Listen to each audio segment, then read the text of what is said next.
নমস্কার সবাইকে স্বাগত জানাই এই চ্যানেলে। আশা করছি তোমরা সবাই ভালো আছো।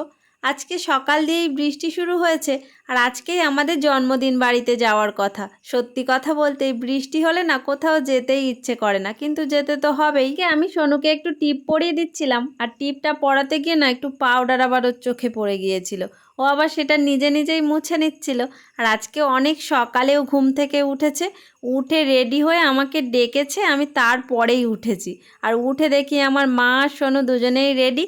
আমার মা আর সোনু একটু আগে চলে যাবে আর আমরা যাব, তবে একটু পরেই যাব। আর জন্মদিনটা কার সেটাই তো তোমাদেরকে বলা হয়নি। জন্মদিনটা হলো আমার মাসির মেয়ের জন্মদিন। আর এদিকে সোনু কি গোছাচ্ছে বলো তো?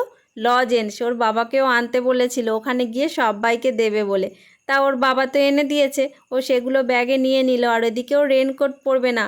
আমি অনুষ্ঠান বাড়িতে যাব, আমি কেন পরবো, কিন্তু বৃষ্টি হচ্ছে, পড়তে হবে। তাই কাকিমা ওকে পরিয়ে দিল। আর এদিকে কাকা দিতে যাচ্ছিল মা আর ভাইকে, আর আমরাও রেডি হয়ে গিয়েছিলাম। তবে আমাদের না একটু দেরিও হয়ে গিয়েছিল, তাই তাড়াতাড়ি করে আমরা বেরিয়ে পড়েছি। বাবা, মানু আর আমি যাচ্ছি। আর এই রাস্তা দিয়ে যখন যাচ্ছি না, আমার সেই স্কুলের কথাগুলো খুব মনে পড়ছিল।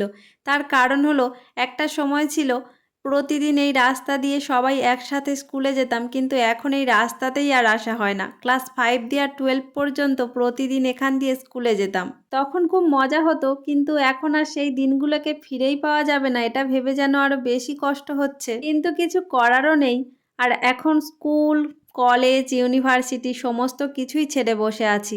যখন স্কুল ছাড়ি তখন কিন্তু এতটা কষ্টও হয়নি, আজকে সমস্ত কিছু ছেড়ে বসে আছি তো, তাই যেন আরও বেশি করে কষ্ট হচ্ছিল। আর এখানেই জন্মদিনটা হচ্ছে, চলো ভিতরে যাওয়া যাক। বেলুন দিয়ে বাইরেটা বেশ ভালো লাগছিল। আর এদিকে না এই সিঁড়িগুলো কাদা হয়ে যাচ্ছিল, কিন্তু সেটা কিছু করারও নেই, কারণ বাইরে যেহেতু বৃষ্টি হয়েছে আর প্রত্যেকে জুতো পরে উঠছে, তাই কাদা হয়ে যাচ্ছিল। আর উঠেই যেটা দেখতে পেলাম সেটা হলো গোপাল আর গোপালের বউ নাচানাচি করছে, সেই সাথে বাচ্চারাও একটু নাচানাচি করছিল। আর ওদিকে ওই যে ঘুরছে, ওটা হলো আমার মাসির মেয়ে। আর বৃষ্টি হলে কি হবে, গরম কিন্তু একদমই কমেনি, প্রচণ্ড গরম হচ্ছিল সেই দিন।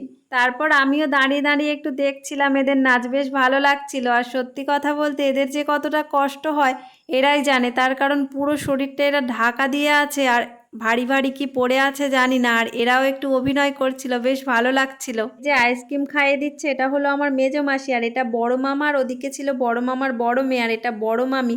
আর এই যে হাই করলো এটা হলো আমার মেজো মাসির মেয়ে, আর এটা হলো সেজো মাসির মেয়ে। এরই জন্মদিন আজকে। আর সত্যি কথা বলতে আজকে অনেক দিন পর সবাই একসাথে হয়েছি, তাই একটু বেশি ভালো লাগছিল। আর এই সোনু দেখো, ও কিছু দেখবে না, ঘুরে বেড়াচ্ছে।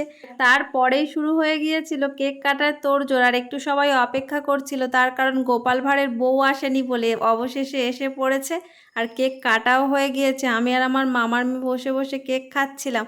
আর তারপরে আমরা সবাই মিলে চলে গিয়েছিলাম ভাতের ওখানে, কারণ অনেকটাই দেরি হয়ে গিয়েছিল। আর আমরা সবাই একসাথেই বসেছিলাম, আমার মেজো মাসির মেয়ে, আমি, আমার মামার দুটো মেয়ে সবাই একসাথে বসে খাচ্ছিলাম। আর এই পায়েসটা নিয়েছিলাম বটে, কিন্তু খাওয়া হয়নি। আর আইসক্রিম নিয়েছিলাম খাওয়ার পরে। আর এর আগে যদিও আমার মাসি আমার গালে দিয়েছিল, খেয়েছিলাম। আর তারপরে খাওয়া দাওয়া শেষ করেই চলে এসেছি স্কুলের এখানে। এটা হলো স্কুলের সামনের দিকটা। আর এই স্কুলটাতে কত স্মৃতি যে পড়ে আছে সেটা তোমাদেরকে বলে বোঝাতে পারবো না। একটা সময় ছিল যখন সবাই একসাথে ছাড়া স্কুলেই আসতাম না, একা হলে তো স্কুলে আসতামই না। আজকে সেই দেখো একা স্কুলটার সামনে দাঁড়িয়ে আছি।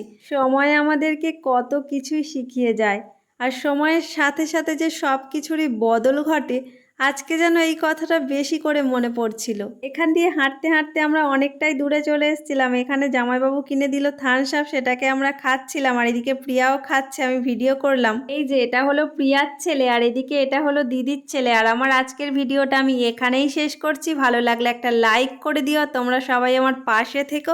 দেখা হচ্ছে পরের একটি ভিডিওতে। টাটা।